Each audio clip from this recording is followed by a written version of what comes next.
সুন্নাত শুধু নয় নির্জনে ধ্যানে যাওয়া, আর সুন্নাত হলো পাথরের আঘাত খাওয়া। সুন্নাত শুধু নয় মেষ চরাতে যাওয়া, আর সুন্নাত হলো রাষ্ট্রনায়ক হওয়া। মহাব্বতে তার সুদিনের সাথী তুমি, হামজার মতো তার পাশে থাকো কি? আর কিছু সুন্নাত আছে তুমি জানো কি? জানলেও জীবনে কখনো তা মানো কি? আমি খোলাখুলি বলছি, এটা রেকর্ড হচ্ছে, সারা দেশে যাচ্ছে। অনেকেই সত্য মিথ্যা মিলিয়ে বিভিন্ন ষড়যন্ত্রের মাধ্যমে তারা জানাতে চায় বাংলাদেশ জামাত ইসলামী নাকি ষড়যন্ত্র করছে দেশে যেন নির্বাচন না হয়। এই যে কোরআন শরীফ আমার হাতে, এটা ডাহা মিথ্যা কথা। এই 1 বছর 1 মাসের ভেতরে বাংলাদেশ জামাত ইসলামী শুধু একমাত্র দল যারা নির্বাচনের সব কাজ অলরেডি আরম্ভ করে দিয়েছে। আপনি বলেন তো, এটা কি মিথ্যা কথা বললাম? এখনো কোনো দলের লোক এইভাবে মাঠে নেমেছে? আমরা তো নেমেছি আগে। আপনি কোন কারণে এই দলের ওপরে মিথ্যা তহমত চাপিয়ে দেন? মিথ্যা চাপাতে চাপাতে এখন আর জায়গা নেই। সুতরাং যারা এই ষড়যন্ত্রমূলক কথা বলছেন আপনারা থামবেন। গত পরশুদিন কি হয়েছে রাতের বেলা আপনারা জানেন।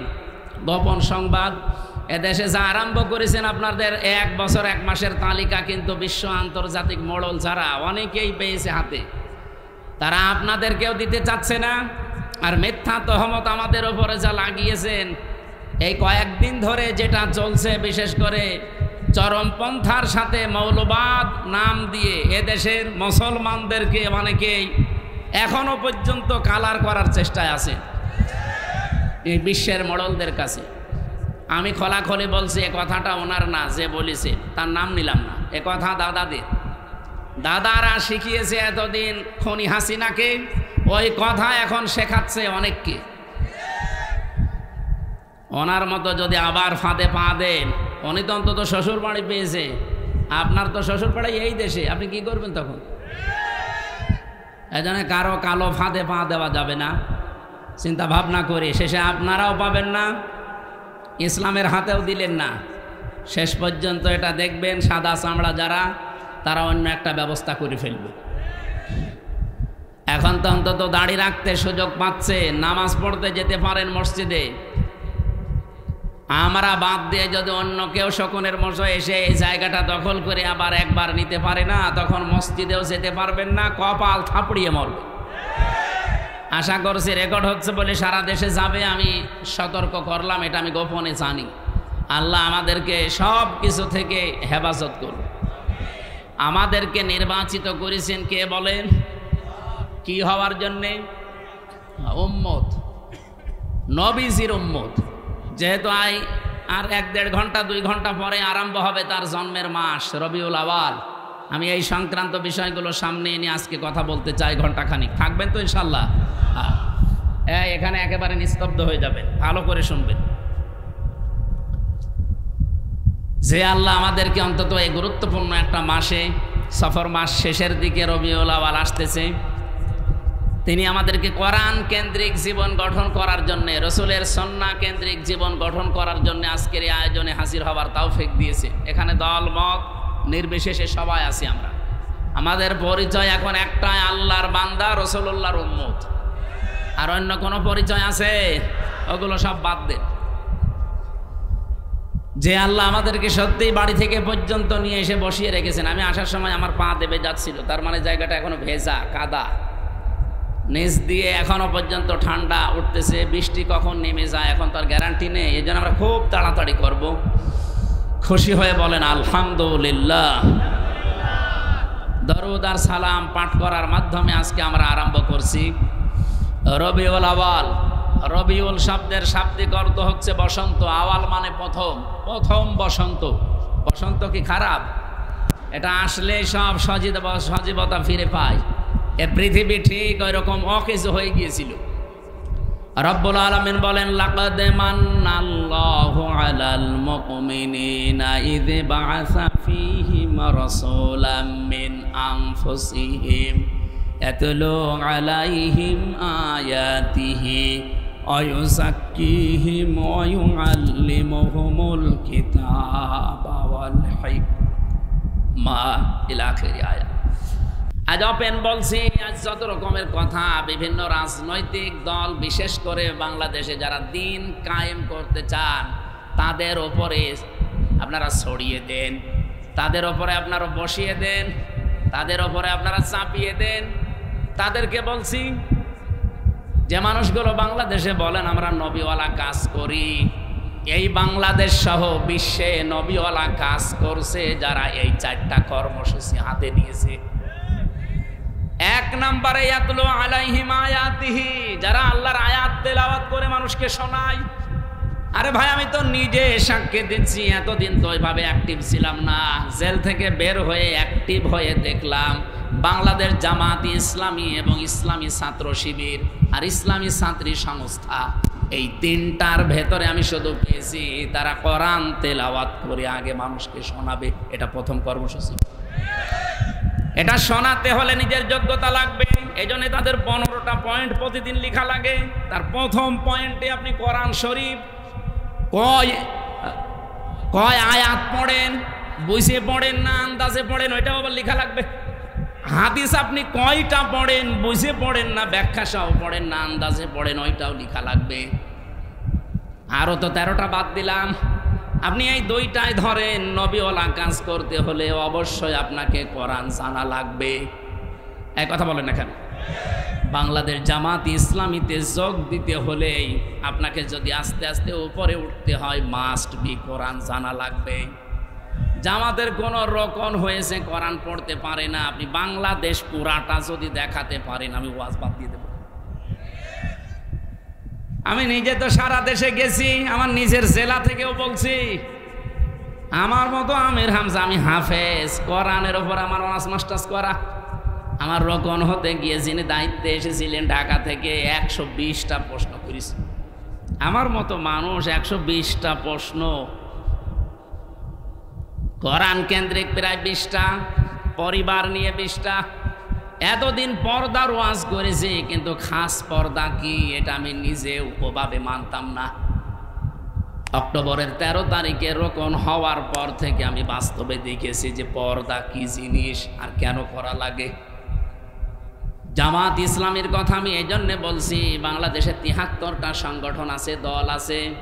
কোন দলে আপনি কাজ করলে জামাত কর্মী মানে সমাজকর্মী, অন্য দলের কোনো কর্মী মানে সমাজকর্মী আমি পাইনি।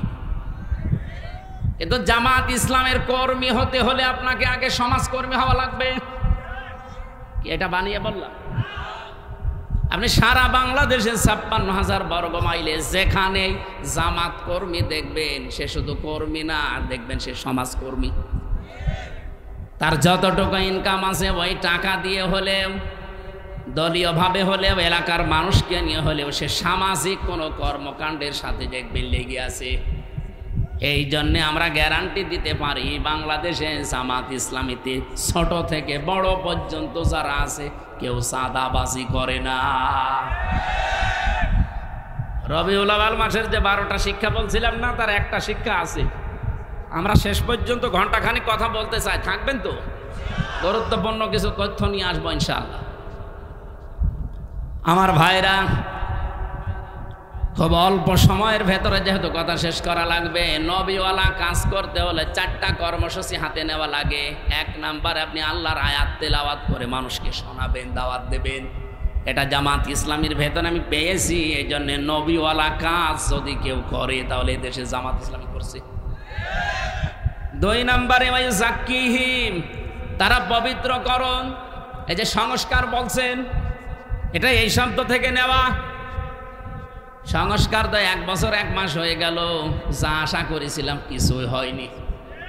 শুধু নাটোরে ডিসি গেছে কুষ্টিয়ায়, কুষ্টিয়ারটা কুমিল্লায়, মাল তো সব একই আছে। আমরা চাই যে দায়িত্ব ভার নিয়ে আপনি বসেছেন, এটা যেন কিছুদিনের ভেতরে অন্তত আমাদের দেখান, নয়তো আমরা বিশ্বাস হারিয়ে ফেলছি। অন্তত সংস্কার এবং দৃশ্যমান কয়েকটা বিচার দেখান। এক কথা বলেন না কেন যে একটা মহিলার সিদ্ধান্তের কারণে 2000 মানুষ অলরেডি বিদায় নিয়েছে। এটা সরকারি জরিপ, বেসরকারি জরিপ হচ্ছে 3432 জন। এতগুলো মানুষ যার কারণে দুনিয়া থেকে এই 24 সালেই বিদায় নিল, আর এই 15.5 বছর তো বাদই দিলাম। এখনো পর্যন্ত প্রায় 40,000-এর উপরে মানুষ বিভিন্ন হাসপাতালের বেডে, বাড়িতে কাতরাচ্ছে। একটা মানুষের কারণে যদি এরকম ক্ষতি হয় তো তার কিছু করা দরকার না? আমরা চাই খুনি হাসিনার দৃশ্যমান বিচার যেন এদেশে তাড়াতাড়ি করা, নয়তো আবার কেউ খুনি হাসিনা হয়ে উঠবে। অনেকে আশা প্রকাশ করছে। আজকেও একটা মিছিল হয়েছে ঢাকাতে, পিঠের ওপরে বাম্বু গেছে, তখন আবার সোজা হয়ে গেছে। আজকে বিকালবেলা দেখবেন ফজলুর রহমান ফজল সাহেব উনি সংবাদ সম্মেলন করে বলছে, আমি জামাতকে কালো দল বলি নাই, এটা মুখ স্লিপ হয়ে বেরিয়ে যেতে পারে, আমি বলি নাই। আমার মনে হয় কেউ পেছন দিয়ে কিছু দিয়েছে।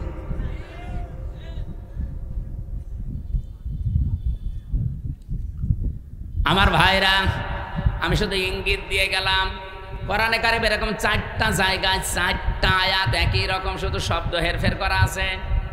সূরা বাকারা 129 নম্বর আয়াত, সূরা বাকারা 152 নম্বর, 151 নম্বর আয়াত, সূরা আলে ইমরান 164 নম্বর আয়াত, আর সূরা জুমা 2 নম্বর আয়াত। এই 4টা জায়গায় একই কথা আছে যে নবীওয়ালা কাজ করতে হলে এইগুলো করা লাগে। যারা এ দেশে করছে আপনি নির্দ্বিধায় বিশ্বাস করতে পারেন কোরআনের সাথে তাদের মিল আছে, তারাই মাত্র নবীওয়ালা কাজ করছে। আল্লিমুহুমুল কিতাব, 3 নম্বরে তারা কিতাবের শিক্ষা ব্যবস্থা চায়। এই বাংলাদেশে যতগুলো আন্দোলন হচ্ছে আল্লাহর কোরআনকে শিক্ষা ব্যবস্থায় নিয়ে যাওয়ার জন্য আপনি তাকান। এই যে 15 বছরের ভেতরে একটা বিষয় দেখবেন, আগে 5 এবং 8-এ বৃত্তি পরীক্ষা হতো, 100 মার্কের কোরআন হাদিস থাকতো, সেটা এই 15 বছরে পোড়াটা তুলে দিয়েছে, একটাও না। আমরা দাবি জানিয়েছি, আমরা আহ্বান জানাচ্ছি, যেহেতু আপনি 2 জন নবীর নাম নিয়ে বসে আছেন, ডক্টর মোহাম্মদ ইউনুস, কয়জন নবীর নাম? মোহাম্মদ ইউনুস, 2 নবীর নাম নিয়ে আছেন। অন্তত এই কাজটা করে যান যাওয়ার আগে, যে আমরা 1 থেকে মাস্টার্স পর্যন্ত দেশে এই কোরআনের 100 মার্কের কম্পালসারি সাবজেক্ট চাই। এই চান না এটা? সেদিন বাংলাদেশ জাতীয়তাবাদী দলের একজন সর্বোচ্চ পর্যায়ের নেতা, ওনার কাছ থেকে আহ্বান পেয়েই তিনি এসেছিলেন। তারা সবাই চাচ্ছে, এবং জাতীয়তাবাদী দলের গুরুত্বপূর্ণ কয়েকজন ছিল, আমি নাম নিলাম না। এই মানুষগুলো এসে সবাই তাদের মনের ভেতরে এই আশঙ্কা যে যেভাবে চলছে এইভাবে চলতে থাকলে আমাদের ছেলে মেয়েরাও শেষ বয়সে আমাদেরকে বৃদ্ধাশ্রমে রেখে আসবে। কারণ তারা আমার সাথে 3 বছর জেলে ছিল, আমি নিজে দেখেছি, পরিবর্তন হয়েছে তারা অনেকে। তারা এখন চাচ্ছে যে কোরআনে কারিম যেন অন্তত 100 মার্কের কম্পালসারি প্রত্যেকটা জায়গায় হোক। আমরা কোরআন কেন্দ্রিক হতে চাই। এর বাইরে যারা আছেন দাদাদের প্রেসক্রিপশন অনুযায়ী চলেন, ওনাদের ফোফা ছাড়া চলতে পারেন না। আপনার কপালে কিন্তু আমার মনে হয় ফজুর মতো গালিগালাজ খাওয়া লাগবে। দেখেন না আজকে কি গাল দিয়েছে, জয় ফজু বেরিয়া। একটা কথা হলো, আলেমদের বিরুদ্ধে কথা বলার ফল এটা। এই জন্য সাবধান থাকবেন, আপনিও যেন এরকম রাস্তায় নেমে আবার গাল না খান। তাহলে আমরা চাচ্ছি নবীওয়ালা কাজের এই 3 নাম্বার কর্মসূচি হাতে নিতে। আমি গ্যারান্টি দিতে পারি, বাংলাদেশ জামাত ইসলামীকে যদি আল্লাহ ওই জায়গায় পৌঁছিয়ে দেয়, আল্লাহর কসম সংসদ থেকেই পাস হবে এটা ইনশাআল্লাহ। কোরআনে কারিমে দেশে 92% মুসলমান আমরা। অন্য ধর্মের যারা আছে তাদের ধর্মগ্রন্থ তারা পড়বে, কোনো অসুবিধা নেই, কিন্তু 92% আমরা মুসলমান। আমরা চাই এদেশে 1 থেকে শুরু করে মাস্টার্স পর্যন্ত একটা ছেলে যখন বের হয়ে আসবে অন্তত যেন আলেম হয়ে বের হয়ে আসে। আজকে আমার কুষ্টিয়ার ডিসি পাল্টিয়ে গেছে, উনি খুলনায় গেছে, পটুয়াখালীর একজন যিনি উনি আজকে এসে জয়েন করেছে। সাক্ষাৎ করেছিলাম আগেরটার সাথে, উনি অনেকদিন ওএসটি হয়েছিল, শেষ পর্যায়ে এসে কুষ্টিয়াতে দায়িত্ব পেয়ে চলে গেছে আজকে। আমি যতটুকু কথা বলে তার সাথে বুঝেছি, ভেতরে তার কোরআনে কারিমের যতটুকু আলো আল্লাহ দিয়েছে, এই জন্যে কুষ্টিয়াকে অন্তত সাদাবাজ মুক্ত করার জন্য তিনি চেষ্টা চালাচ্ছিলেন। কিন্তু কিছু মানুষের কারণে আল্লাহরে বান্দা আর পেরে দেয়নি, এখন খুলনাতে চলে গেছে। আল্লাহ যেন সফলতার সাথে, সততার সাথে এবং এখলাসের সাথে দায়িত্ব পালন করার তৌফিক দিন। আজকে কুষ্টিয়ার সবচাইতে বড় অফিস, আমি ওখানে গিয়েছিলাম দুপুরবেলা, অনেক সময় ছিলাম। উনি আমারে বলছিলেন আমি প্রায় 16-17 বছর ওএসডি হয়েছিলাম। আল্লাহ যখন আমাকে দায়িত্বে এনেছেন আর আমি যতদিন কুষ্টিয়ায় আছি, উনি গ্যারান্টি অন্তত আমাদের 8-9 জনের সামনে দিলেন যে যারা সততার দিক থেকে, চরিত্রের দিক থেকে 1 বছরে এগিয়ে আছে, আমি তাদের মাধ্যমে কুষ্টিয়াতে কাজ করতে চাই। তিনি নাম নেয়নি, কিন্তু আমি জেনেছি তারা হচ্ছে বাংলাদেশ জামাত ইসলাম। 1 বছর 1 মাসের ভেতরে তাদের কোন চরিত্রে খুঁত পেয়েছেন আপনি? বিড়ি খায় এমন একজন কর্মী পেয়েছেন, বাকিগুলো তো বাদই দিলাম। আর বাকি অন্যান্য যারা আছেন এই 73টা দলের অধিকাংশ দল, আমি সবাই বলি নাই, অধিকাংশ আপনি মিলিয়ে দেখবেন তারা যাদের আদর্শ নিয়ে রাজনীতি করে ও আদর্শই না। তা আমাদেরকেও যারা মওদুদীর অনুসারী, মওদুদীর উম্মত পর্যন্ত বলে ডাকেন, আপনি মানুষ। আমরা মওদুদীর উম্মত মানে, মওদুদীর অনুসারী মানে আমরা তাকে ফেকার ইমামও মানি না, তাকে আমরা মাযহাবের ইমামও মানি না। তার হাজার হাজার দিক নির্দেশনা আছে, শুধু একটা বিষয় আমরা গ্রহণ করেছি, এই গণতান্ত্রিক পদ্ধতিতে ইসলামকে তার জায়গা মতো নিয়ে ইসলামের কাজগুলো করার এই একটা পদ্ধতি নিয়েছি। আপনার যদি এটা ভালো না লাগে আপনি অন্যটা নেন, কিন্তু আপনি আমাকে মওদুদীর উম্মত বলেন, অনুসারী বলেন, কোন কারণ? আমি কি তার মতো টুপি মাথায় দিয়েছি? বলেন, তার টুপির যে সাইজ আপনি দেখেননি? আমি তার মতো যে পোশাক তার যা আছে সব কিছুকে আমার তার মতো আছে, আমি একটা শুধু নিয়েছি। আপনার যদি ভালো না লাগে আপনি ওটা নিয়েন না, কিন্তু এরকম গালিগালাজ করবেন না। এটা কিন্তু আর আগস্টের 5 তারিখের আগে নেই, 24 সালের, এখন 25 সালের সেপ্টেম্বরের কয় তারিখ আজকে? আগস্টের 25 তারিখ চলছে। সুতরাং আমরা সাবধান হব। এখন আর আমাদের মুখে যেহেতু লাগাম নেই, সত্য কথা বলতে আর কোনো বাধা আছে? আগেও বলতে পারতাম, কিন্তু মুখ চেপে ধরা হতো। এখন চেপে ধরেন তো দেখি। আর আসবেন না আমি জানি, আসবেন কি করে, আপনি তো পালিয়েছেন। আমার ভাইরা, নবীওয়ালা কাজের যে দোহাই দিয়ে আমরা অনেকে মানুষকে ধোঁকা দিচ্ছি, আজকে আমি বলতাম না এটা। শুধুমাত্র তেলাওয়াতকৃত আয়াতটা, এই সূরা কি আনআম 165টা আয়াত আছে, এটা নাজিল হয়েছে মক্কায়। এখান থেকে একটা বিষয় আমার মাথার ভেতরে ঘুরপাক খাচ্ছে, এই কারণে নিয়ে আসলাম এটা। 4 নাম্বারটা আগে বলি, তারপরে আমি বলছি। ওয়াল হিকমা, হিকমতের সাথে কাজ করা লাগবে। আজ যারা এ কথা মিডিয়ার সামনে এসে আলেম নামে কলঙ্ক, তারা জালেম নাম নিয়ে এগুলো বলেন যে 5 কোটি মানুষ এক জায়গায় হলেই কি ইসলাম কায়েম হয়ে যাবে? 5 কোটি না, এ বাংলাদেশের সব মানুষ এক জায়গায় হলেও ইসলাম কায়েম হবে, এ কথা আমরা বলি না। ঢাকার মহাসমাবেশে ইসলাম কায়েম হয়ে যাবে কথা কেউ বলেছে বাংলাদেশে? বলেন। আপনি আগ বাড়িয়ে বলতে গেলেন মানে অবশ্যই আপনার পেছনে কেউ কাতুকুতু দিচ্ছে। কেউ না জানুক, আমরা তো জানি। 5 কোটি 5 লাখ 5,000 মানুষ এক জায়গায় হলে ইসলাম কায়েম হবে, কথা আমরা যেহেতু বলি না, সুতরাং এইটা আমাদের দিকে চাপিয়ে আপনি কোন দিকে ইঙ্গিত করছেন আপনি ভালো জানেন, আমরাও হালকা জানি। আমরা এটা হেকমাত হিসাবে এই অনুষ্ঠানটা করতে যদিও 3 কোটি 3.5 কোটি টাকা খরচ, কিন্তু এটার দ্বারা ইসলামের, বিশেষ করে এদেশে ইসলামপন্থী মুসলমানদের যা হয়েছে 100 বছরও এটা হয়নি। এক সমাবেশে আন্তর্জাতিক মহল থেকে বিশেষ করে যতগুলো রাষ্ট্রদূত বিশ্বের কাজ করে এই দেশে, সব এখন জামাত অফিসে এসে ধর্ণা দেয়। আপনি দেখেছেন প্রতিদিন বাংলাদেশে বিভিন্ন দেশের রাষ্ট্রদূত, বিভিন্ন দেশের উপপ্রধানমন্ত্রী পর্যন্ত এসে দেখা করে যাচ্ছে। এমনি এমনি করে তারা। বিদেশি সাংবাদিক আমি যাদের সাথে পরিচিত হয়েছিলাম ওই দিন, তারা পর্যন্ত বলেছে যে একটা দলের ডাকে এত মানুষ এক জায়গায় হয়, এটা পৃথিবীর মনে হয় প্রথম ইতিহাস। ওই সাংবাদিক ফ্রান্সের, উনি ইংরেজিতে বলছিলেন যে একটা দলের ডাকে এত মানুষ ঢাকাতে, এটা মনে হয় পৃথিবীর প্রথম ইতিহাস, এত মানুষ এক জায়গায় হয়নি। গত 2 দিন আগে ভারতের তামিলনাড়ুতে বিজয় থালাপতি নাকি যেন নাম, ওনার নামটা আমি ভালো জানি না, বিজয় থালাপতি এরকমই দেখলাম পত্রিকায়, উনি ডাক দিয়েছে 4 লাখ মানুষ এসেছে। আর বাংলাদেশ জামাত ইসলামের আমির ডাক্তার শফিকুর রহমান ডাক দিয়েছিল 4 লাখ।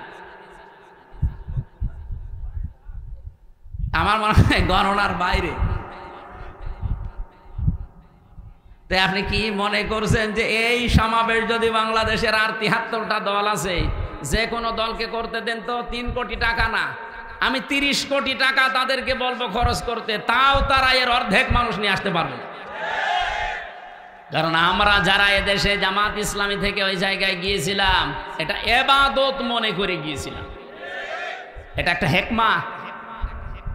আমরা হেকমার ব্যাখ্যায় অনেকগুলো বিষয় ছিল, আমি সবগুলো নিয়ে আসতে পারছি না। আমি শুধু এই মক্কা এবং মদিনায় নাজিল হওয়ার একটা প্রেক্ষাপট নিয়ে আসতে চেয়েছি। এদিকে তাকান, এ সূরা নাজিল হয়েছে মক্কায়। কোথায়? কোরআন শরীফের ভেতরে মক্কায় নাজিল হওয়া সূরা 92টা, আর মদিনায় নাজিল হওয়া সূরা 22টা। অন্য আরেকটা বর্ণনা আছে 86টা আর 28টা। আমরা প্রথমটায় ধরলাম। তাহলে এই সূরাটা মক্কায় 165টা আয়াত আছে, আমরা মাত্র একটা আয়াত পড়েছি। আমার এই মাথার ভেতরে এই আয়াত নিয়ে যত তথ্য আছে, এই 1 ঘন্টা তো এমনি বললাম, কিয়ামত পর্যন্ত আলোচনা করলে এই আয়াত শেষ হবে না। এত কথা এর ভেতরে আল্লাহ লুকিয়ে রেখেছে। আমরা হালকা টান দিয়ে কিছু বের করতে পারবো ইনশাল্লাহ, ওইগুলো আপনাদেরকে ডেলিভারি দেবো ইনশাআল্লাহ। তাহলে সূরাটা নাজিল হয়েছিল কোথায়? মক্কায়। এই জন্য সূরার নাম মাক্কি সূরা। মদিনায় যতগুলো সূরা নাজিল হয়েছে সবগুলোকে বলা হয় মাদানী সূরা। শিক্ষা কি? আপনি দেখবেন যতগুলো সূরা মক্কায়, এই 92টা সূরার কোন জায়গায় ইয়া আইয়ুহাল্লাযীনা আমানু পাবেন। আপনি যারা আছে কোরআন পড়ে, শেষ পর্যন্ত পড়িছে উপর থেকে, অবশ্যই শুরু থেকে শেষ পর্যন্ত এনাদের পড়া আছে। স্টেজের সামনের কাতারে যারা, একটাও বাদ নেই, প্রত্যেকেই 1 থেকে শেষ পর্যন্ত পড়িছে। কিন্তু আপনি বলেন এই 92টা সূরা ইয়া আইয়ুহাল্লাযীনা আমানু নেই। ইয়া আইয়ুহাল্লাযীনা আমানু, ওহে যারা ঈমানের দাবি করো, এই কথা আছে শুধুমাত্র মাদানী সূরার এই 22টা সূরা, তাও 89 জায়গায় শুধু। বলেন এবার বাস্তবতা কি? আমার এই মাথার ভেতরে আমি এটা পেয়েছিলাম, এই মালয়েশিয়া বিশ্ববিদ্যালয়ে একটা সেমিনার ছিল, ওখানে প্রায় 28টা দেশের শিক্ষক শিক্ষিকা এসেছিল। ওই সেমিনারে কথা বলতে আমারও 2 মিনিট সময় দিয়েছিল, যে তাকওয়ার ব্যাখ্যাগুলো আপনি সঠিকভাবে 2 মিনিটের ভেতরে তুলে ধরেন। এক একজনকে এক একটা দিয়েছে। তার ভেতরে ওটা ফ্রান্সের, হ্যাঁ শিক্ষক ফ্রান্সের, উনি একটা তথ্য বলছিলেন, পৃথিবীতে সবচাইতে দামি পানি, ওয়াটার কোনটা বলেন তো? হ্যাঁ, এটা তো আমিও বলেছিলাম, কিন্তু আমি বলে ধরা খেয়েছি। আরে ভাই, 1 গ্লাস জমজমের পানি কয় টাকা? আমার কাছে আছে, আমি 5 লিটার পানি কিনে নিয়ে আসলাম, আসার সময় 12 টাকা নিল। 12 টাকা মানে বাংলাদেশে মনে হয় 380 টাকা। 1 টাকায় 32 টাকা, তো সেই হিসাবে 380 টাকা না কত হয়, তাও 5 লিটার। 1 গ্লাস পানির দাম খুব বেশি হলেও কত 20-22 টাকা হবে বাংলাদেশে। এবার বাস্তবতা বলেন, পৃথিবীতে সবচাইতে এখন দামি পানি যেটা, না অ্যাকোয়া ক্রিস্টালা, ওই যে নীতা আম্বানির বউ, নীতা আম্বানি পান করে, কি না, কি আম্বানি ওনার নাম? মুকেশ আম্বানির স্ত্রী নীতা আম্বানি। এটা স্বর্ণের কি যেন মিশিয়ে দেয় ওর ভেতরে, খুব দামি পানি। 1 লিটার পানির দাম বাংলাদেশের 3.5 লাখ টাকা। আমার মনে হয় মহিলার যদি 24 ঘন্টায় অন্তত 3-4 বোতল পানিও লাগে, 3-4 লিটার, কত টাকার পানি লাগতে পারে আপনি বলেন তো? 10-12 লাখ টাকার শুধু পানি খরচ হয় তার, আর বাকি যা তো বাদই দিলাম। এই পানিটা খুব দামি পানি। এই প্রশ্নের উত্তর আমি ওই দিন আমিও আপনাদের মতো একেবারে হুসুকে বাঙালি জমজমের পানি, জমজমের পানি আমার হিসাব মিলিয়ে স্যার আমারে জিজ্ঞাসা করছে কোথা থেকে এসেছেন। আমি বললাম আরবিতে বললাম যেহেতু মেন বাংলাদেশ। উনি আরবি ইংরেজি অনেকগুলো ভাষা আয়ত্তে আছে ওনার। আমারে বলছে যে এইভাবে লেখাপড়া করলে হবে, বিশ্ব সম্পর্কে জানা লাগবে না। তো ওই সেমিনারে একটা বিষয় আমি পেয়েছিলাম এইটা, তার ভেতরে যেহেতু জ্ঞান অর্জন করলে ওইটা আবার পৌঁছিয়ে দেওয়া লাগে। এ নির্দেশ কার? বাল্লেগো আন্নি ওয়ালাও, একটা বাক্য যদি জানো ওটা পৌঁছিয়ে দাও। সেই হিসাবে আমি পৌঁছিয়ে দিতে চাই, সঠিকভাবে তুলে ধরবো। মানবেন তো ইনশাল্লাহ? আপনি আবার মনে করেন না যে হুজুর টেনে কথা বলছে না।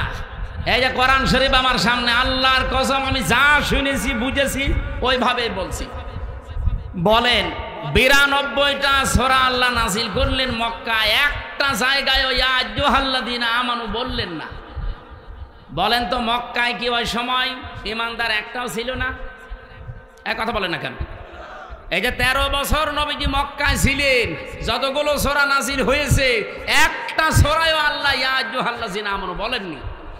ঈমানদার আছে, স্বয়ং নবী আছে নিজে, আবু বকর সিদ্দিক আছে, হযরত ওমর আছে যিনি জান্নাতের গ্যারান্টি দুনিয়ায় পেয়েছেন, এই মানুষ আছে, অথচ আল্লাহ ইয়া আইয়ুহাল্লাযীনা আমানু দেননি। কেন? কারণ ওই সময় রাষ্ট্রের দায়িত্ব ছিল আবু জেহেল। কে ছিল? আরো জোরে বলেন।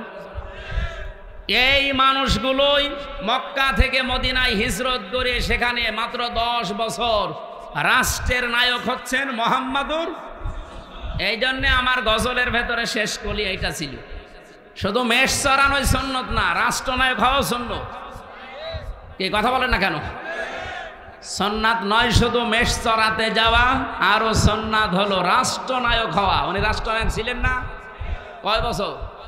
10 বছর। এই 10 বছরে যে 22টা সূরা নাযিল হয়েছিল, আপনি দেখেন এই সূরাগুলো খুঁজে খুঁজে, এখানে আছে ইয়া আইয়ুহাল্লাযীনা আমানু, 89 জায়গায় আছে।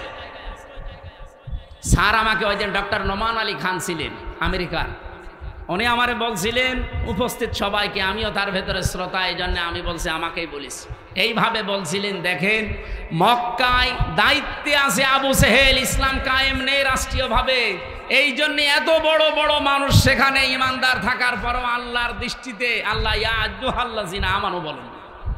কিন্তু এই মানুষগুলোই মদিনায় যেয়ে রাষ্ট্র ক্ষমতা রাসূলুল্লাহ হাতে নিলেন, আর এখানে রাষ্ট্রীয়ভাবে কোরআনে কারিমের 500 বিধান চলতো। এ কারণে আল্লাহর দরবারে তারা যারাই ছিল ওই দেশে সব এখন যারা ইমানদার সত্য সত্য, তারা এখন পরিপূর্ণ ইমানদার। আল্লাহর দৃষ্টিতে তারা ইয়া আইয়ুহাল্লাযীনা আমানু এর পর্যায়ে।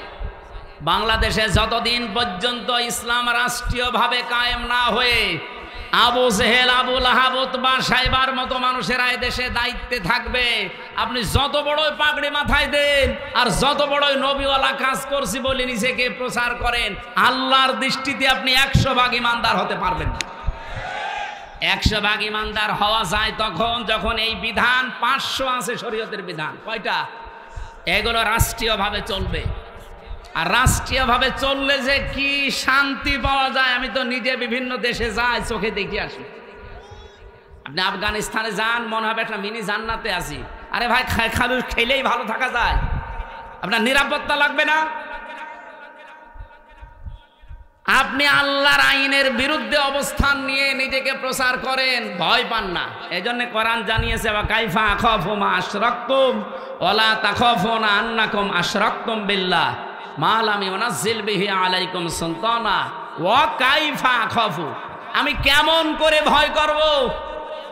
তোমরা যাদেরকে আল্লাহর সাথে শরীক করো তাদের বিষয়ে আমি কেমন করে ভয় করব, অথচ তোমরা আল্লাহর সাথে শরীক করে ভয় করো না। আমরা আল্লাহর আইন জমিনে কায়েম করতে গিয়ে বিভিন্ন উল্টাপাল্টা নাম শুনি, গালিগালাজ শুনি, হুমকি ধামকি পাই, কেন ভয় করব? আপনি আল্লাহর আইনের বিরুদ্ধে মানুষের তৈরি করা আইন কায়েম করতে গিয়ে ভয় পান না। আর আমরা ভয় পাইব মানে আপনার পক্ষে কোনো দলিল আছে? বলেন, আপনি যার আইন দুনিয়ায় কায়েম করতে চান তার পক্ষে কোনো দলিল আছে? তার চরিত্র আছে? তো আমরা যারা আইনের কথা বলি, যারা আইন কায়েম করতে চায়, আল্লাহর কসম কোনো ভয় আমাদের অন্তরে আর নেই। কারণ আমাদের নিরাপত্তার দায়িত্ব ডক্টর ইউনূসের। কার? ফাজ্জুল ফারিকাইনি আহাক্কু বিল আমনি। আহাক্কু ইসমে তাফসীর। বলো তো এই যে পৃথিবীতে দুইটা দল, একটা আল্লাহর আইনের পক্ষে, একটা আল্লাহর আইনের বিপক্ষে, এর ভেতরে সবচাইতে নিরাপত্তার হকদার কারা? ইন কুনতুম তা'লামুন, যদি জেনে থাকো। এই জন্য আমি 2 দিন আগে বাংলাদেশ জামাত ইসলামী কর্তৃক আয়োজিত এই যে কুষ্টিয়াতে হরিনারায়ণপুর ইউনিয়নে একটা সমাবেশ ছিল, আমাকে মেহমান করে নিয়ে যাওয়ার পরে আমি বলেছিলাম আগামীতে বাংলাদেশে যে নির্বাচন আসতেছে, যে ভোট আসতেছে, একটা হচ্ছে ইসলামের পক্ষে, একটা শয়তানের পক্ষে। এ কথার ভেতরে ভুল আছে। কারণ আল্লাহর আইনের পক্ষে আমরা অনেকেই এখন ইসলামী দল যারা সব এখন ভোটের বাক্স একটা দেওয়ার সিদ্ধান্ত নিয়েছি। এর বাইরে যারা আল্লাহর আইন বাদ দিয়ে অন্য আইন কায়েম করতে চান, আমি নাম নিলাম না তাদেরকে কোরআনে কারিমে শয়তানি বলা হয়েছে, নাকি আমি নিজে বানালাম? আল্লাহ রাব্বুল আলামিন বলেন আল্লাযীনা আমানু ওয়া লাম ইয়ালবিসু ঈমানাহুম বিযুলমিন উলাইকা লাহুমুল আমনু। ভালো করে শুনবেন। আল্লাহ বলেন আমি নিরাপত্তা দেই, আমার পক্ষ থেকে যদি কেউ নিরাপত্তা পেতে চায় 2টা গুণ অর্জন করা লাগবে, ঈমান আনা লাগবে, আর শিরিক আর জুলুম মুক্ত জীবন গঠন করা লাগবে। এখানে জুলুম মানে শিরিক। আমি এই আয়াতটা মিলিয়েছিলাম সূরা আলে ইমরানের সাথে। অমাং দাখলাহু কানা আমিনা। যখন আমার মা আমার সাথে ছিল, বললাম যে মা, এই যে এইটা মাকামে ইব্রাহিম আলাইহিস সালামের যে পায়ের চিহ্ন এখনো আছে। উনি অনেকক্ষণ দাঁড়িয়ে দাঁড়িয়ে ঘুরছিলেন আর দেখছিলেন। তো ওখানে একটা আয়াত শোনালাম, মা নিজেও পড়ছিল, অমাং দাখলাহু কানা আমিনা, যে আল্লাহর এই আয়াতের ভেতরে, এই এরিয়ার ভেতরে যারা আসবে তারা নিরাপত্তা পেয়ে যাবে। এ কথা কার? আপনি দেখবেন প্রায় 3.5 কিলোমিটার এলাকা জুড়ে কাবা শরীফের এরিয়া। আমি 3.5 কিলোমিটার পার হওয়ার পরে রাস্তায় লেখা দেখলাম মামনুউন গায়রা মুসলিম তাদখুল, বা এরকম আরবিতে লেখা আছে যে মুসলমান বাদ দিয়ে অন্য কোনো জাতির লোক এই এলাকায় প্রবেশ করা নিষেধ। কারণ এলাকাটা আল্লাহ নিজে নিরাপত্তা দিচ্ছে। আপনার নিজের বাবার খনিও যদি সামনে পড়ে যায়, এই কাবার এরিয়ার ভেতর আপনি কিছুই বলতে পারবেন না। কি কথা বোঝেন? এবার আমার প্রশ্ন এই নাটোরবাসীর কাছে, বলেন তো বাংলাদেশের এই 56,000 বর্গ মাইল কি কাবা শরীফ? তো এখানে নিরাপত্তা লাগবে না? আজ আমি রাস্তায় চলতে পারি না চাঁদাবাজির ভয়ে, ছিনতাইয়ের ভয়ে। গত পরশুদিন আমার ঘরের পাশে এসির তার কেটে নিচ্ছে দিনের বেলা, সিসি ক্যামেরা লাগানো আছে। আমি জমান নামাজ পড়তে গেছি, ওই সময় সিসি ক্যামেরায় দেখলাম 1:31 বাজে, তার মানে নামাজে দাঁড়িয়েছি অলরেডি, ওই সময় চোর কাটতেছি। একটা তার কেটে ও হয়তো নেশাখোর কয় টাকায় বিক্রি হবে, 200-300, অথচ ওটা লাগাতে 7,000 টাকা লাগবে।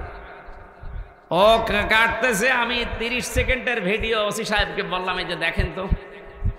ও তো জানে না যে ক্যামেরা লাগানো আছে, ও ধান্দায় কাটতেছে। ওসি সাহেব বলছে ঠিক আছে, আমি শনাক্ত করতে পেরেছি, দেখছি। আল্লাহ বিকালে বলছে হুজুর ধরে ফেলেছি। বিকালে ধরা পড়ার পরে জিজ্ঞাসা করলাম কি, বলছে আচ্ছা করে পিটালাম। বলছে এর আগেও 2বার কেটেছিলাম। তার মানে ঠিকই বলেছি, এর আগেও 2বার কেটেছি। কি করলেন? বছরে চালান দিয়ে জেলে পাঠিয়েছি। এই যে এই লোকটা দিনের বেলায় আমার নিরাপত্তা নেই, আমার জিনিসের চুরি হয়ে যাচ্ছে। আর এই রাতে এখন এই 10:30 11টায় কুষ্টিয়া পর্যন্ত নিরাপদে বাড়ি যেতে পারবো কিনা সে গ্যারান্টি এখন আমার হাতে আছে নেই।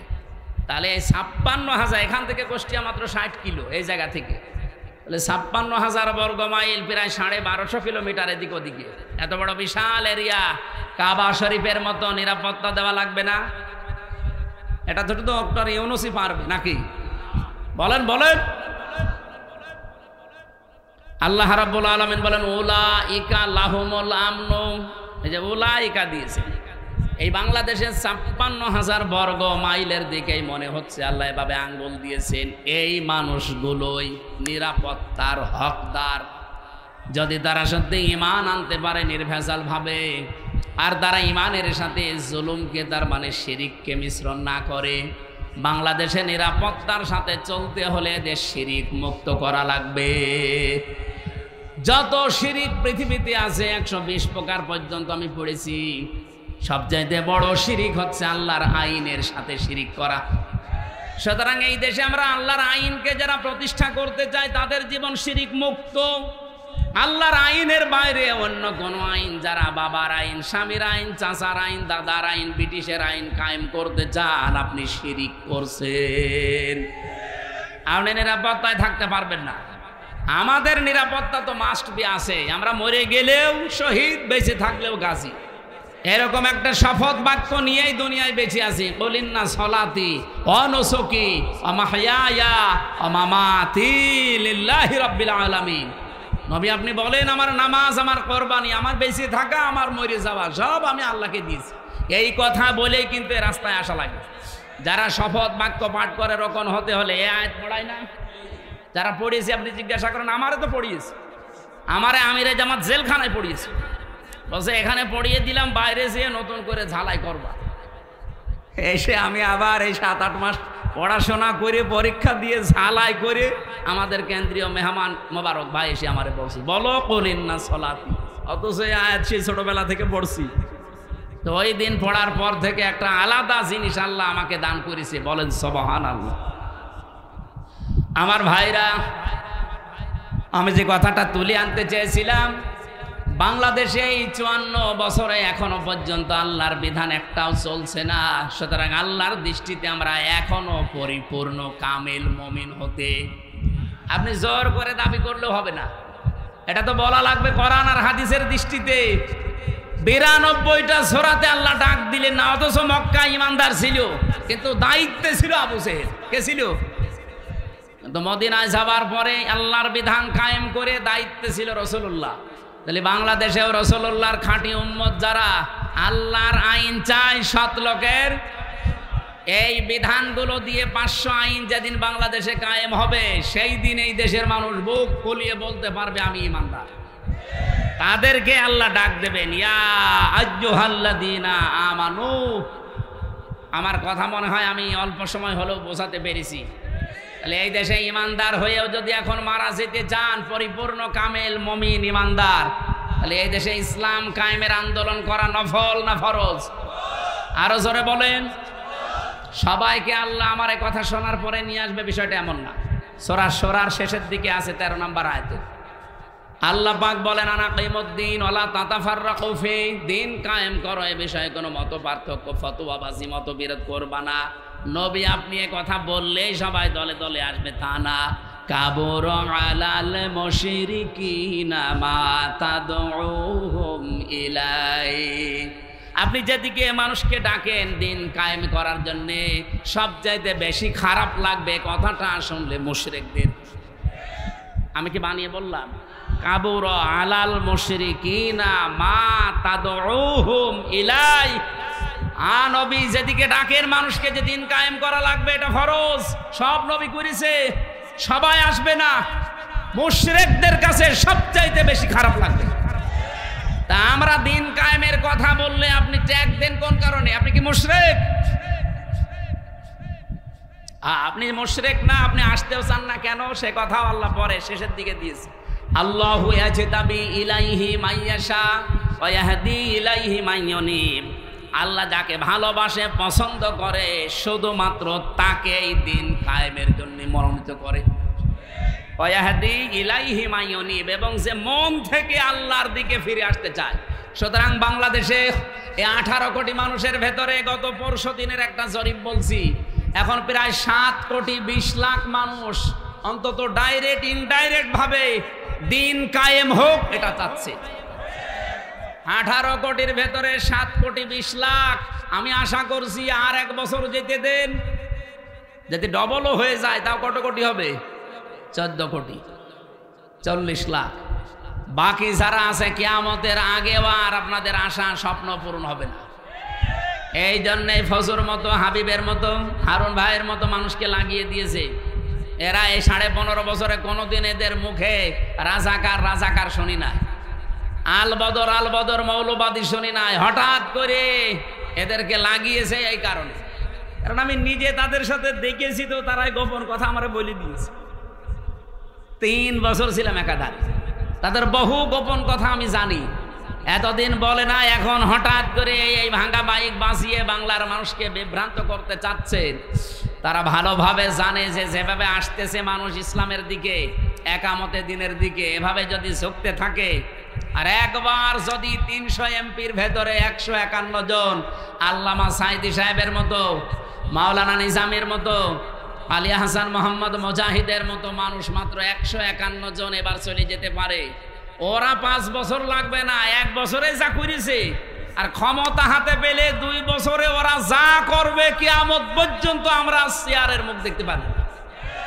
এইটাই বাস্তবতা। আমি একেবারে কাছে থেকে এই কথাগুলো শুনেছি, এটা ডেলিভারি দিয়ে দিলাম, আপনারা প্রচার করেন যা। সুতরাং ফজুর মুখে এবং হাবিব ভাইয়ের মুখে চুনকালি পড়বে।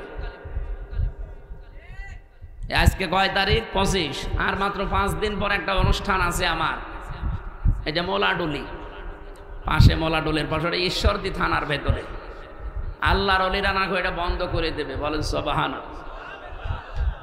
আরে ভাই, এতদিন মসজিদের মেম্বারে দাঁড়িয়ে এই কথাগুলো বললে আপনারা বলতেন যে বিশাল সাহসী হুজুর, অথচ খালি সময়ের পরিবর্তে এই কথাগুলো এখন বললে আপনি বলেন যে মসজিদ কি রাজনীতি করার জায়গা? কি আশ্চর্য! মসজিদে যদি রাজনৈতিক কথা বলা না যায়, তো মসজিদে কি করবে? আপনি মসজিদে নববীতে যান, এখনো মেহরাবটা আছে, ওখানে উপরে আজান দেয়, নিচে অস্ত্র রাখার জায়গা। মেহরাব মানে কি? অস্ত্রাগার, যেখানে অস্ত্র রেখে দেয়, ইমাম সাহেব তার উপরে দাঁড়ায়, খুতবা দেয়, জাতিকে সতর্ক করে। আর সেই মসজিদে এখন চাঁদাবাজদের বিরুদ্ধে, চরিত্রহীনদের বিরুদ্ধে কথা বলতে গেলে বলে, হ্যাঁ মসজিদ কি রাজনীতি করার জায়গা? রাজনীতি কোথায় করবো? ঝড়ে জঙ্গলে। সম্মানিত উপস্থিতি, আমি মক্কা এবং মদিনায় সূরা নাযিল হওয়ার প্রেক্ষাপটে যতটুকু বুঝেছিলাম ডক্টর নোমান আলী খান হাফিজাহুল্লাহর বক্তব্য থেকে আমি ডেলিভারি দিয়েছি। আশা করছি আপনি বুঝেছেন। এবার আপনার বিবেকের বিষয়, এদেশে সত্যি সত্যি ইমানদার পরিপূর্ণ যদি আল্লাহর দৃষ্টিতে হতে চান, রাষ্ট্রীয়ভাবে ইসলাম কায়েম করার জন্য সর্বাত্মকভাবে চেষ্টা করা লাগবে। আর সবাইকে আল্লাহ নিয়েও আসবে না, আল্লাহ যাকে পছন্দ করে এবং যে মন থেকে আসতে চায় তাকে দিয়ে আল্লাহ এই কাজ করাবে। সুতরাং এই 7 কোটি 20 লাখ মানুষকে আমার মনে হয় আল্লাহ পছন্দ করে ফেলেছে। বাকি যাদেরকে এখনো পছন্দ করেনি তারা লাইনে থাকেন, সিরিয়াল করেন, একটা একটা করে আসেন। এই কথা বুঝতেছেন? এবার আসেন তো সূরা মায়েদার আনআমের 50 নম্বর আয়াতটা আমরা পড়েছি। নবীকে নিয়ে যে কথাগুলো এই মাস আসলে এখন বলা হবে, নবী গায়েব জানে, বিভিন্ন জিনিসের কথা তার উপর চাপিয়ে দেওয়া হয়, সেইটাই আল্লাহ জানিয়েছেন। হে নবী আপনি বলেন, কুল্লা আকুলু লাকুম ইনদি খাযাইনুল্লাহ, যে বলেন আমার কাছে আল্লাহর ধন ভান্ডার নেই। ওয়ালা আলামুল গায়বা, আমি গায়েব জানি না। ওয়ালা আকুলু লাকুম ইন্নী মালাক, আর আমি দাবি করি না যে আমি ফেরেশতা। ইন আত্তাবিউ ইল্লা মা ইউহা ইলাইয়া, আমি তো অনুসরণ করি শুধুমাত্র অতটুকুর যেটা নাজিল হয় আমার প্রতি।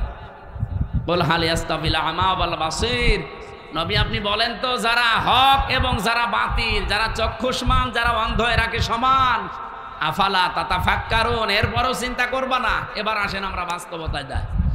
বাংলাদেশে যেহেতু রবিউল আউয়াল আসলে 2টা জিনিস সামনে চলে আসে, একটা মিলাদ আর একটা সিরাত। কি আসে?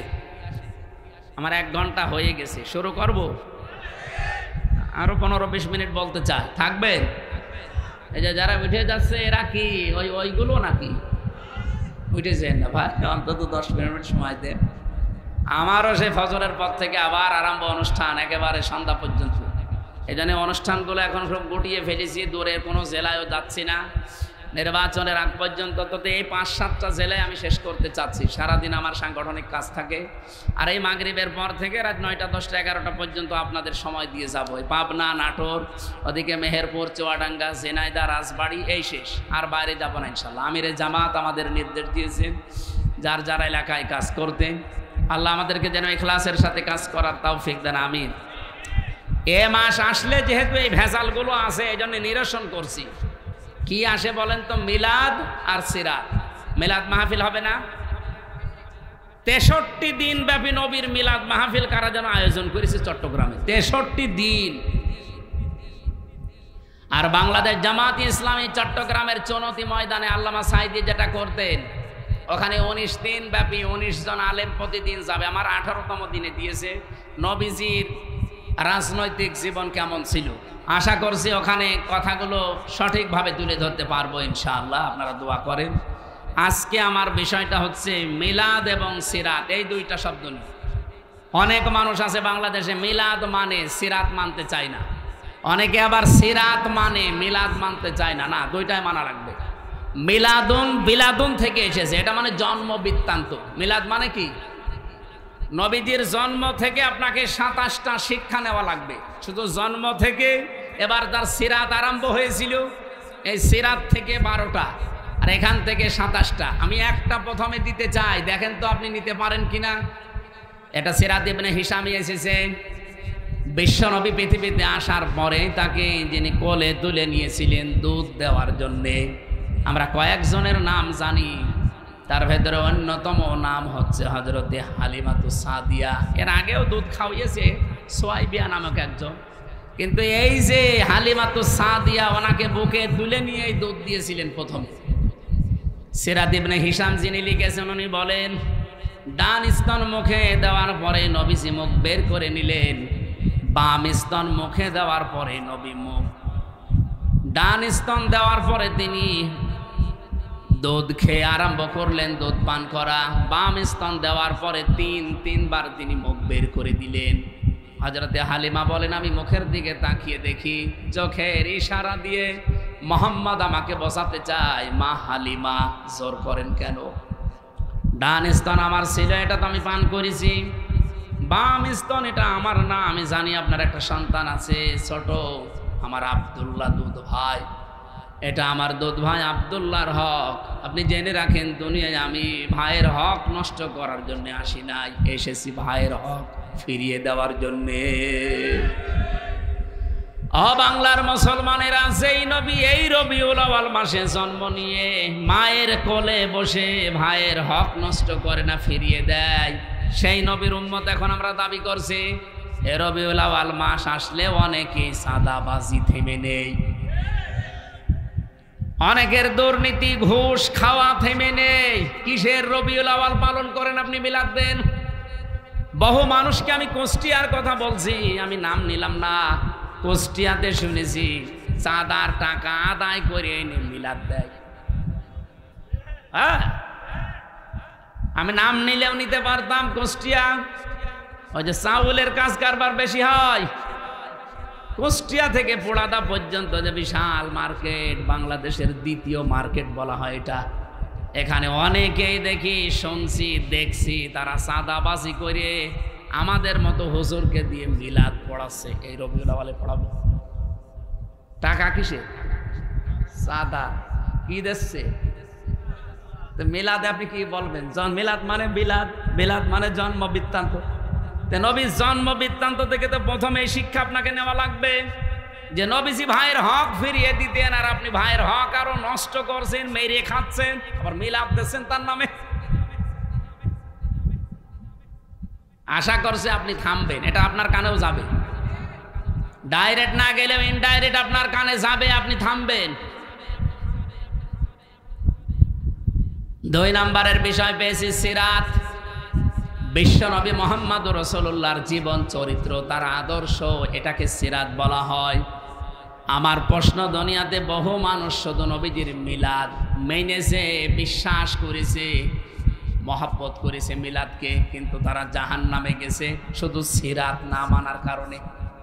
কিন্তু বহু মানুষের জীবনী আমি পড়ে দেখেছি, তারা মাত্র শুধু মিলাদ না, মিলাদও মেনেছে, সিরাতও মেনেছে। এই মানুষগুলো দুনিয়া থেকেই জান্নাতি।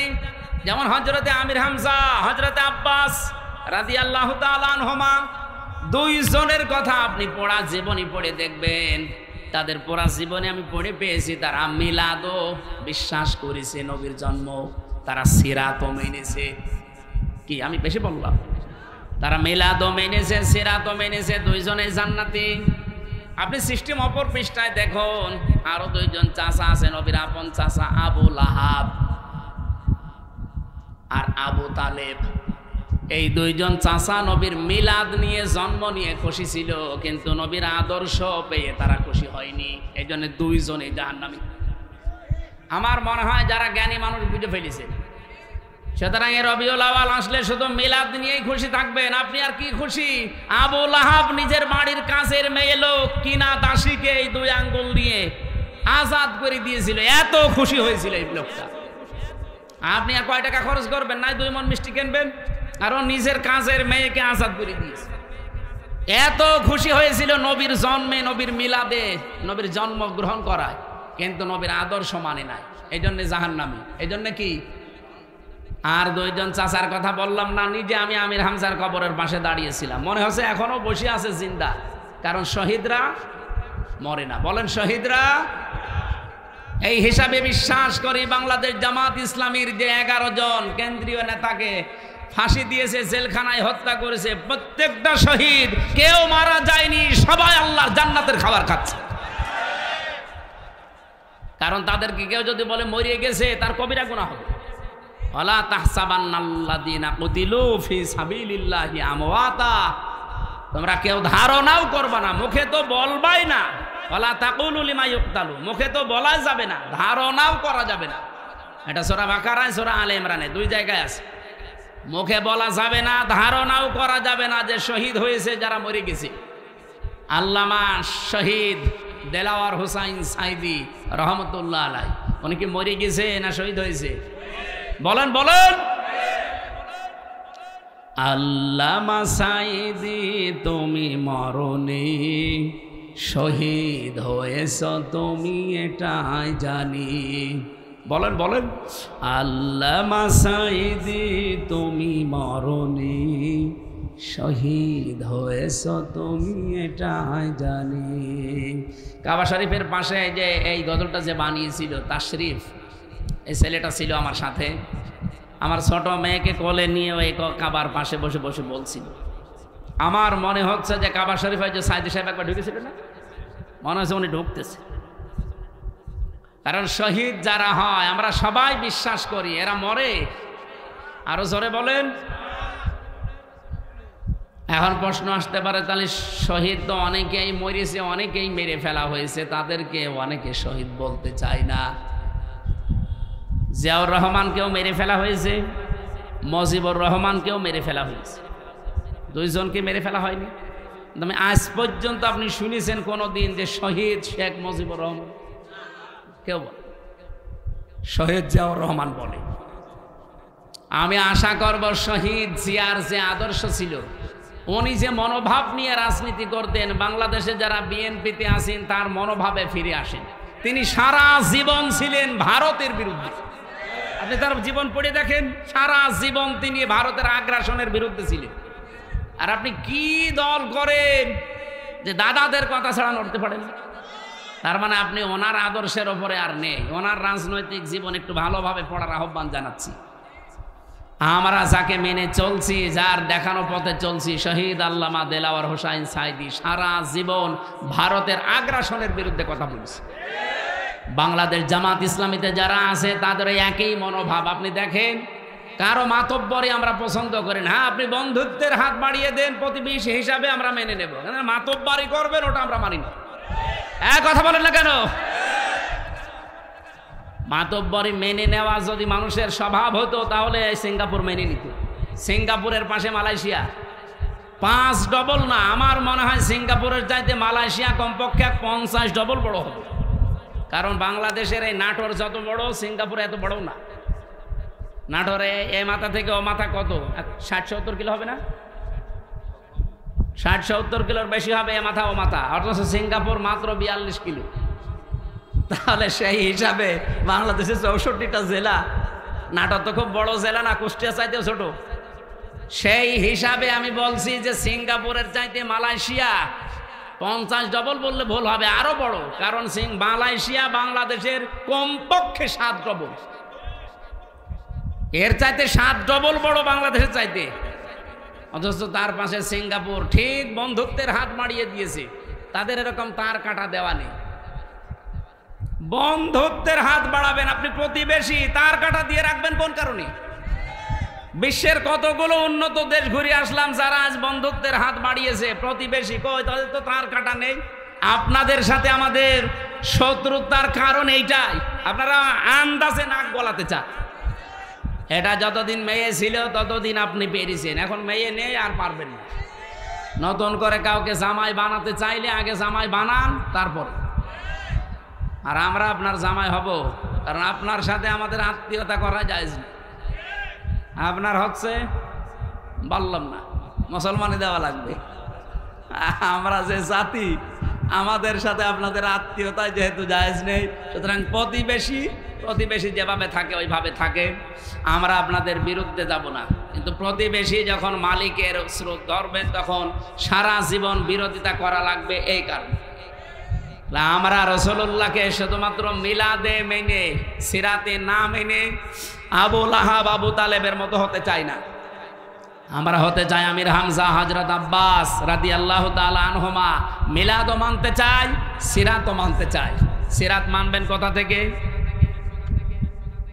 40 বছর থেকে শুরু করে 63, এই 23 বছরে 1 সেকেন্ডও বাদ দিতে পারবেন না। অনেক সময় হয়ে গেল আজকে। আমার সকালবেলা থেকে অনুষ্ঠান শুরু, ফজরের নামাজ পড়ে, মানে প্রায় কালকে 8টা হিসাব করে লিখে দেখলাম, 8টা অনুষ্ঠান কাল সারাদিন। এরপরে মাগরিবের পর আবার সিরাত অনুষ্ঠান। আমি আজকে চালাতে গেলে অনেক সময় লেগে যাবে, আমি আর চালাতে পারছি না। 1 ঘন্টা 20 মিনিট চলছে। আগামী থেকে আবার দেখবো ইনশাআল্লাহ। আল্লাহুম্মা আমিন। লা ইলাহা ইল্লা আনতা সুবহানাক ইন্নী কুনতু মিনাজ জালিমিন।